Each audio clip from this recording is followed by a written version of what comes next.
अस्सलाम वालेकुम। दोस्तों, बरमूडा ट्रायंगल हमारी दुनिया में मौजूद एक ऐसी जगह है जो आज एक मुअम्मा बनी हुई है।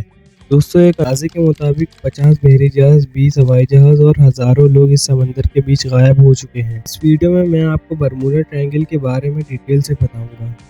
बरमूडा ट्रायंगल अटलांटिक ओशियन में मौजूद समंदर की एक जगह है। ये मियामी, प्यूर्टो रिको और बरमूडा के दरमियान एक ऐसी जगह है जो एक ट्रायंगल की शेप में लगती है, इसलिए इसे बरमूडा ट्रायंगल कहते हैं। दोस्तों, 1492 वो साल था जब मशहूर एक्सप्लोरर क्रिस्टोफर कोलंबस समंदर के इस हिस्से से गुजर रहा था। कोलंबस ने बरमूडा ट्रायंगल के अंदर कुछ अजीब बातें नोटिस की। जैसा कि उसने देखा कि समंदर में कोई आग का गोला आकर गिर रहा है। इसने यहाँ पर कुछ अजीब किस्म की रोशनी भी देखी और इसके अलावा इस जगह समंदर का पानी काफी ऊंचाई पर जा रहा था। दोस्तों, ये वो दौर था जब किसी को बरमूडा ट्रायंगल के बारे में कुछ नहीं पता था। अगले 500 सालों में यहाँ पर दो अजीब वाकयात पेश आए। एक तो अर्ली 16 में बरमूडा में एक जहाज डूब गया था जिसमें 150 लोग सवार थे। कहते हैं कि ये जहाज किसी तूफान की लपेट में आ गया था। लेकिन दोस्तों, अगला वाकया काफी अजीब है। ये 1881 की बात है जब एक बहरी जहाज इंग्लैंड से अमेरिका जा रहा था। जब ये बरमूडा ट्रायंगल के ऊपर से गुजरा तो इस बहरी जहाज में सवार लोगों ने कुछ अजीब देखा।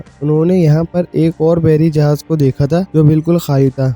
कुछ लोग अपनी बहरी जहाज से खाली वाले जहाज में चले गए कि देखा जाए के अंदर क्या है, और इसी वक्त बरमूडा ट्रायंगल में जबरदस्त तूफान आ गया। ये दोनों बहरी जहाज अलग हो गए। अगले दिन जब ये तूफान खत्म हुआ तो जो इस दूसरे जहाज में लोग आ गए थे वो वहाँ से गायब हो चुके थे। मुमकिन है ये लोग समंदर में गिर गए हों। लेकिन दोस्तों, बरमूडा ट्रायंगल जिस वाक़े की वजह से मशहूर हुआ था वो वाक़या 1918 में पेश आया। ये मार्च 1918 की बात है जब अमेरिकन नेवी का एक जहाज बरमूडा ट्रायंगल के ऊपर से गुजर रहा था। यह अमेरिकन नेवी का सबसे बड़ा जहाज था। इसका नाम साइक्लोप्स था। दोस्तों, ये बहरी जहाज 550 फीट लंबा था। इसमें 306 लोग सवार थे। इस बहरी जहाज में से जो आखिरी पैगाम मिला था वो ये था कि मौसम अच्छा है, सब ठीक जा रहा है, लेकिन ये बहरी जहाज बरमूडा ट्रायंगल में गायब हो गया। इसका कुछ अता पता नहीं मिल सका। ना तो इस बहरी जहाज से कोई SOS कॉल आई थी और ना ही कभी इसका कोई मलबा मिल सका या कोई निशान। ये कुछ ऐसा था जैसे बरमूडा ट्रायंगल में किसी मॉन्स्टर ने इन्हें खा लिया हो। दोस्तों, 1941 में बरमूडा ट्रायंगल में दो और बहरी जहाज गायब हो गए। इसमें से एक का नाम USS प्रोटियस था। इस बहरी जहाज में 58 लोग थे।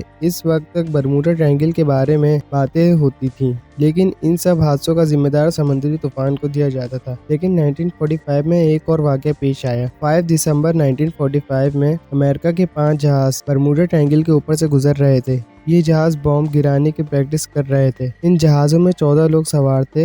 इसको फ्लाइट 19 कहते हैं। ये पांचों जहाज बरमूडा ट्रायंगल के ऊपर से गायब हो गए। ये जहाज कहाँ गायब हो गए किसी को नहीं पता। कुछ लोग मानते हैं कि ये जहाज समंदर में गिर गए फ्यूल कम होने की वजह से। लेकिन इसी दिन एक और जहाज जो इन जहाज़ों को ढूंढने गया ये भी यहाँ से गायब हो गया। ये जहाज एक फ्लाइंग बोट था जो समंदर पर भी उतर सकता था। इस जहाज में 15 लोग सवार थे, लेकिन ये जहाज भी लापता हो गया। कई हफ्तों की रिसर्च के बाद भी इस जहाज के बारे में कुछ पता नहीं चल सका। दोस्तों, 1948 में दो और जहाज बरमूडा ट्रायंगल के ऊपर से गायब हो गए। एक जहाज में 33 और दूसरे जहाज में 39 लोग सवार थे। 1949 में भी एक जहाज बरमूडा ट्रायंगल के ऊपर से गायब हो गया। यानी ऐसे वाकयात होते रहे। इन वाकयात के साथ साथ समंदर की ये जगह यानी बरमूडा ट्रायंगल दुनिया में मशहूर होती गई। 1964 में एक आर्टिकल में इसे बरमूडा ट्रायंगल का नाम दिया गया। लोगों ने इसके बारे में बहुत सी बातें बनाई, जैसे एक मॉन्स्टर आते जाते जहाजों को पकड़ कर खा जाता है। बरमूडा ट्रायंगल के बारे में हर तरह की बातें की गई, लेकिन क्या इन बातों का हकीकत से कोई लेना देना हो सकता है?